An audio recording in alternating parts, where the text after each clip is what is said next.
എന്താണ് ഇങ്ങനെ? ഇത് നന്നായി ഓടൂട്ടാ. പിന്നല്ലേ ഇതിന് ഡ്രോപ്സ് കൊണ്ടാണ് ഞങ്ങൾ പാൽ കൊടുക്കുക.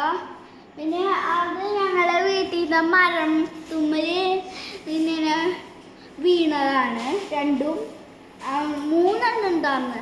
ഒന്ന് പാമ്പ് തിന്നു തോന്നാ, അത് ഓടിപ്പോയി എന്ന് തോന്നാ. പിന്നെ കൂടുണ്ട്, ഇതാണ് കൂട്. അത് ഇങ്ങനെ തുറക്കാൻ പറ്റും. പിന്നെ ഇത് ഫുഡ് ഇടാനുള്ളത്. പിന്നെ ഇവിടെയും കൂടി ഒന്നും കൂടി ഉണ്ട്, എൻട്രൻസ്. പിന്നെ ഇത് ശരിക്കും പറഞ്ഞാൽ കിളികളുടെയാണ്, പാരറ്റ് അതിൻ്റെയാണ്.